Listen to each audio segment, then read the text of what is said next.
आइए आज के इस दिलचस्प विश्लेषण की शुरुआत एक छोटे से सवाल से करते हैं। धनपत राय और नवाब राय, ये दोनों आखिर कौन थे? अगर आप साहित्य से थोड़ा भी जुड़ाव रखते हैं तो शायद ये नाम आपको जाने पहचाने लगे। असल में ये कोई और नहीं बल्कि हिंदी साहित्य के उस दिग्गज रचनाकार के शुरुआती उपनाम हैं जिन्हें पूरी दुनिया मुंशी प्रेमचंद के नाम से जानती है। आज हम मुंशी प्रेमचंद जी की इसी अद्भुत रचनात्मक यात्रा को गहराई से डिकोड करने वाले हैं। हम समझेंगे कि कैसे उनकी महानतम रचनाएं सिर्फ कहानियां नहीं, बल्कि उस दौर के समाज, राजनीति और भारतीय किसान जीवन का बिल्कुल असली, प्रामाणिक दस्तावेज हैं। तो आज के इस सफ़र का खाका कुछ इस तरह रहेगा। हम शुरुआत करेंगे उनके अलग अलग नामों और शुरुआती रचनाओं से। फिर देखेंगे कैसे उन्होंने सामाजिक बुराइयों पर प्रहार किया। इसके बाद उनकी राजनीतिक चेतना, उनके महाकाव्य गोदान, गोदान के पात्रों की जटिल दुनिया और अंत में उनकी उस अधूरी विरासत पर बात करेंगे जो आज भी एक सवाल है। तो चलिए सबसे पहले बात करते हैं उनके नामों और शुरुआती रचनाओं के बारे में। प्रेमचंद जी की पूरी साहित्यिक यात्रा को समझने के लिए हमें उनके द्वारा शुरू की गई एक बहुत ही खास अवधारणा को समझना होगा, आदर्शोन्मुखी यथार्थवाद। सुनने में शायद थोड़ा भारी भरकम लगे, लेकिन इसका मतलब बड़ा सीधा सा है। उन्होंने समाज की जो एकदम कठोर और कड़वी सच्चाइयां थीं, यानी जो यथार्थ था, उसे तो दिखाया, लेकिन हमेशा एक उम्मीद, एक आदर्श के साथ। मतलब उन्होंने समस्याओं को सिर्फ उकेर कर नहीं छोड़ा, बल्कि समाज को एक बेहतर स्थिति, एक समाधान की तरफ ले जाने की भी पूरी कोशिश की। अब उनकी बदलती पहचान और रचनाओं का जो क्रम है ना, वो वाकई बेहद दिलचस्प है। शुरुआत में इन्होंने धनपत राय के नाम से असरारे माबिद लिखा, जिसमें मंदिरों के अंदर फैले पाखंड और भ्रष्टाचार पर गहरी चोट की गई थी। फिर वो नवाब राय बने और हम खुरमा ओ हम स्वाब लिखा। इसका मुख्य विषय था विधवा विवाह, जिसे उस समय के आधुनिक नवजागरण का एक बहुत बड़ा संदेश माना गया। और जब आखिरकार उन्होंने प्रेमचंद नाम अपनाया तो देशभक्ति से पूरी तरह ओतप्रोत जलवाई ईसार लिखा।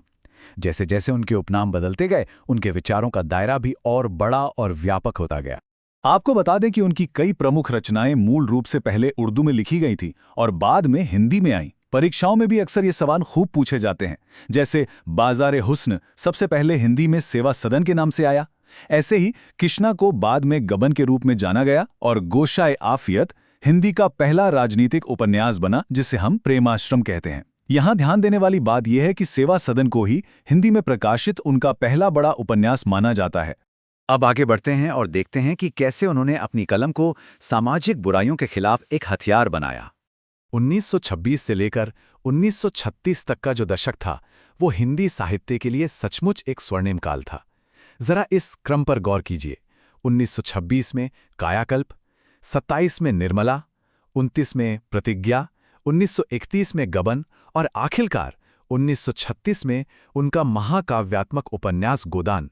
ये सिर्फ किताबों की कोई आम सूची नहीं है, बल्कि उस दौर के भारतीय समाज के विकास और उसके गहरे संघर्ष का एकदम सीधा टाइमलाइन है। सेवा सदन और निर्मला जैसे उपन्यासों को ही ले लीजिए। इनमें तिलक दहेज की कुप्रथा, बेमेल विवाह, महिलाओं की शिक्षा की कमी और उनकी सामाजिक उपेक्षा जैसी बुराइयों का एकदम पुरजोर विरोध किया गया है। एक बहुत ही दिलचस्प बात यह है कि खुद प्रेमचंद जी ने सेवा सदन को अपना बेहतरीन नॉवल बताया था। उन्होंने समाज के उस पाखंड की बखिया उधेड़ दी जहां शादी ब्याह से जुड़ी ये कुरीतियां एक महिला की पूरी जिंदगी तबाह कर देती थीं। अब अगर हम दो अलग अलग सामाजिक पहलुओं की तुलना करें तो बात और साफ हो जाती है। एक तरफ प्रतिज्ञा है, जहां पूरा फोकस इस बात पर है कि विधवाओं को भी समाज में सम्मान के साथ जीने का हक मिले, और दूसरी तरफ है गबन, जहां कहानी का विषय एकदम बदल जाता है। गबन मिडिल क्लास जीवन के दिखावे और औरतों के गहनों के प्रति एक ऐसी सनक का मनोवैज्ञानिक चित्रण करता है जो आखिर में सीधे विनाश की तरफ ले जाती है। इसके बाद हम रुख करते हैं उनकी राजनीतिक और राष्ट्रीय चेतना की ओर। प्रेमाश्रम और कर्मभूमि जैसे उपन्यासों में प्रेमचंद जी ने जो मुद्दे उठाए, वे सीधे सीधे उस समय के राष्ट्रीय संघर्ष से जुड़े हुए थे। चाहे वो ब्रिटिश शासन का क्रूर पुलिस तंत्र हो, किसानों पर जमींदारों का अत्याचार हो, गांधी जी के नेतृत्व में चल रहा आज़ादी का आंदोलन हो, या फिर आर्थिक मंदी और छुआछूत जैसी समस्याएं, उन्होंने सबको पूरी बेबाकी से लिखा। सच कहें तो ये सिर्फ साहित्य नहीं था, ये उस समय के भारत की धड़कन थी। एक बहुत ही अहम बात यह है कि इन रचनाओं में नायक कोई बहुत बड़े लोग नहीं होते थे, बल्कि अक्सर हाशिए पर रहने वाले आम लोग होते थे। उदाहरण के लिए सूरदास का पात्र, ये चरित्र उस समय के नए ब्रिटिश पूंजीवाद और हमारी भारतीय परंपरा के बीच की जो सीधी टक्कर थी, उसमें दलित वर्ग का एक बेहद शक्तिशाली प्रतिनिधित्व करता है। इससे साफ पता चलता है कि प्रेमचंद जी को समाज के इस वर्ग संघर्ष की कितनी गहरी और सटीक समझ थी। और अब हम पहुंचते हैं उनके करियर के सबसे बड़े पड़ाव पर, गोदान। साल 1936 में प्रकाशित गोदान ये सिर्फ कोई किताब नहीं है, ये भारतीय किसान की आत्मा का सबसे सजीव, सबसे सच्चा चित्रण है। इसे एक महाकाव्यात्मक उपन्यास का दर्जा दिया गया है। यही वो मास्टरपीस है जहां उनका वो आदर्शवाद और यथार्थवाद आपस में पूरी तरह से घुल मिल जाते हैं। ये रचना भारतीय किसान और मजदूर वर्ग की पीड़ा को हमेशा हमेशा के लिए अमर कर देती है। चलिए अब इस महाकाव्य यानी गोदान के प्रमुख पात्रों पर एक नजर डालते हैं। इस उपन्यास की विशालता का अंदाजा आप सिर्फ इस एक संख्या से लगा सकते हैं, और वो है 84। जी हां, गोदान में पूरे 84 पात्र हैं, और ये पात्र समाज के हर वर्ग, हर तबके और हर तरह की मानसिकता को हमारे सामने लाकर खड़ा कर देते हैं। इन 84 पात्रों में से 56 पुरुष पात्र हैं और 28 स्त्री पात्र हैं। ये डेटा अपने आप में इस उपन्यास के कैनवस की व्यापकता को बता देता है। सोचिए, इतने सारे अलग अलग किरदारों को एक ही सशक्त कहानी के धागे में पिरोना कितना मुश्किल रहा होगा। इन ढेरों किरदारों में कुछ मुख्य स्तंभ हैं जिनके इर्द गिर्द कहानी बुनी गई है, जैसे होरी, जो एक शाश्वत भारतीय किसान का प्रतीक है, उसका बेटा गोबर, जो नई और विद्रोही युवा पीढ़ी को दर्शाता है, धनिया, जो पूरी तरह से त्याग और संघर्ष की मूरत है। इसके अलावा मेहता, मालती और झुनिया जैसे पात्र भी हैं जो गांव और शहर के समाज, अमीर और गरीब के बीच की गहरी खाई को बहुत ही खूबसूरती से दर्शाते हैं। और इन सबके बीच होरी का वो 5 सदस्यों वाला परिवार इस पूरी सामाजिक आर्थिक विषमता का मुख्य केंद्र बना रहता है। अब हम उनके जीवन के अंतिम और सबसे भावुक पड़ाव की बात करते हैं, मंगलसूत्र, जो उनकी एक अधूरी आत्मकथा सी लगती है। साल था 1936।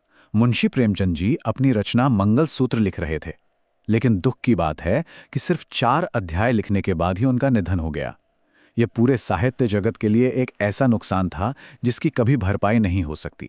बाद में उनके सुपुत्र अमृत राय जी ने इस काम को पूरा किया और आखिरकार 1948 में जाकर ये उपन्यास पाठकों के हाथों तक पहुंच सका।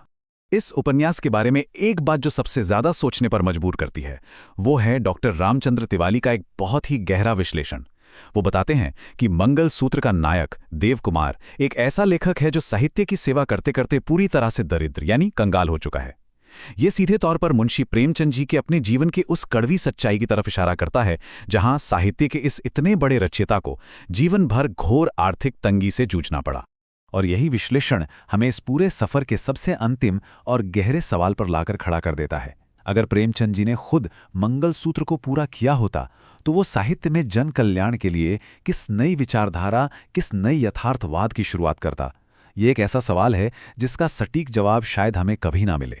लेकिन एक बात तो तय है, मुंशी प्रेमचंद की विरासत उनकी इन अमर रचनाओं के रूप में हमेशा हमारे बीच जिंदा रहेगी। आज के इस विश्लेषण में हमारे साथ जुड़ने के लिए बहुत बहुत धन्यवाद।